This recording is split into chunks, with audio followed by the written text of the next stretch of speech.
Gracias, presidente. Al igual que hemos procedido con el Tratado UNASUR, me adelanto a pedir la sensibilidad de los colegas, porque es extraño ver que hubo abstenciones en la votación anterior. Espero que en esta no haya, porque se trata precisamente de los niños y adolescentes y su protección a nivel internacional.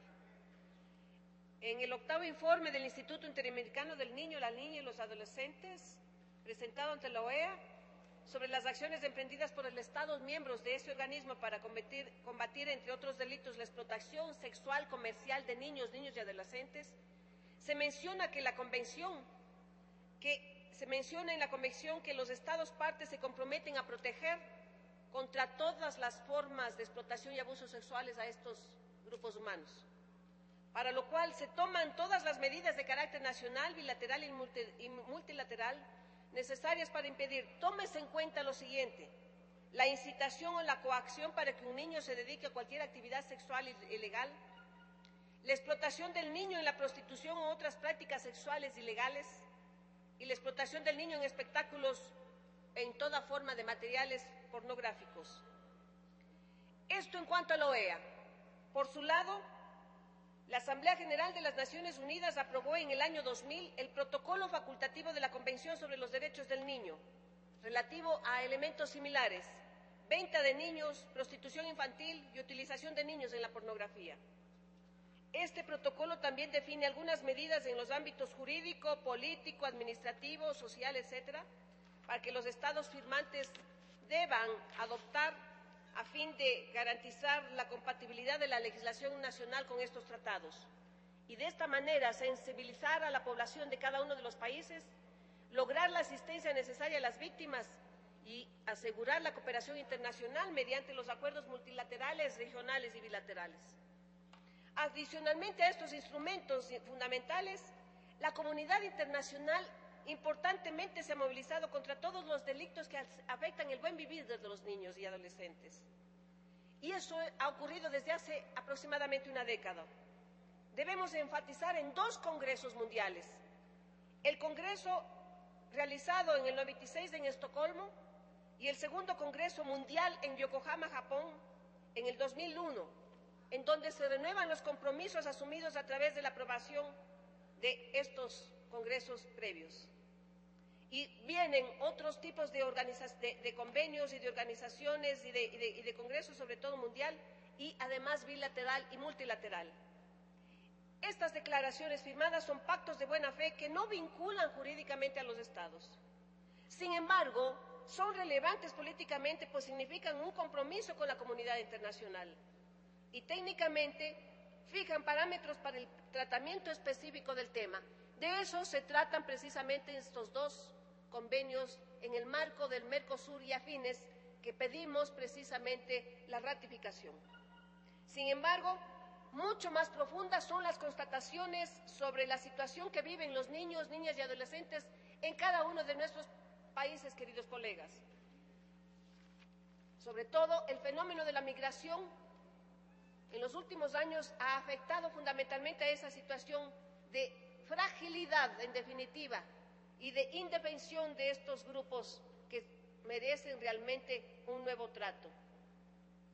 Esto lleva, en definitiva, a otro organismo multilateral de integración como es el Mercosur. ¿Para qué? Para adoptar resoluciones tendientes a unificar la legislación entre los países miembros y asociados. Y por lo tanto, esa es la solicitud fundamental, es poner en consideración de los países signatarios precisamente los instrumentos orientados a la confirmación no solamente de una salvaguardia de carácter social o teórica, sino establecer mecanismos que posibiliten el cumplimiento de estas protecciones a los niños. Entonces tenemos el acuerdo entre Estados del Mercosur y asociados sobre cooperación regional para la protección de niños, niñas y adolescentes. Lamentablemente el convenio habla en situación de vulnerabilidad y queremos proponer después que se firme, por supuesto. La Comisión de Relaciones Internacionales hará 2 propuestas concretas en cuanto al cambio de la denominación del convenio, de los tratados. Y el segundo, que es el acuerdo para la implementación económica de base de datos compartidos de niños, niñas y adolescentes en situación de vulnerabilidad en los Estados del Mercosur. En este contexto, la Constitución, en el artículo 419, ya lo planteó el señor secretario por pedido del presidente, plantea que esta Asamblea Nacional debe aprobar previamente a la ratificación este tipo de acuerdos, sobre todo cuando se trata de garantizar la situación de estos grupos. En el caso del acuerdo entre los estados del Mercosur y asociados, la suscripción del instrumento compromete a nuestro país a participar activamente en la implementación de mecanismos de cooperación regional que permitan a las autoridades competentes de cada país utilizar la información registrada en la base informática. Esa base informática es sustancial para lograr la efectiva protección de los niños. En cuanto al acuerdo para la implementación de datos compartidos de niños-niñas, permitirá al Ecuador intercambiar información confidencial entre los estados parte asociados al Mercosur. Esto es importante para contribuir a encontrar, óigase bien, el paradero o la búsqueda en el caso de menores ecuatorianos desaparecidos en otros países y viceversa. Las estadísticas nos demuestran, colegas, que el caso de pérdida de los niños, venta de niños, trata de niños es todavía un fenómeno y una lacra internacional, lamentablemente, vinculándose a ellos, a los países del norte y algunos países europeos. Por esto es que, en definitiva, se prevé que el Estado tendrá que contribuir con una suma pequeña, en definitiva, para poder implementar, poner en marcha la base informática en nuestro territorio. Esto no es óbice para la firma de este convenio. Entonces, vale la pena decirlo también sustancialmente, que sin lugar a dudas la suscripción de estos tratados es un paso fundamental en el proceso de integración latinoamericano, previsto en la Constitución, cuando dice, con énfasis en los numerales respectivos, cuando se habla de la soberanía y la integración latinoamericana. La Constitución, sobre todo, plantea la integración de nuestros países de América Latina. Por lo tanto, solicitamos, como decía el compañero Marcos Martínez, tratándose de UNASUR, es necesario precautelar en la práctica los sueños de Bolívar de ver unidos a nuestros países de América Latina. Solicitamos el voto favorable, colegas. Muchísimas gracias.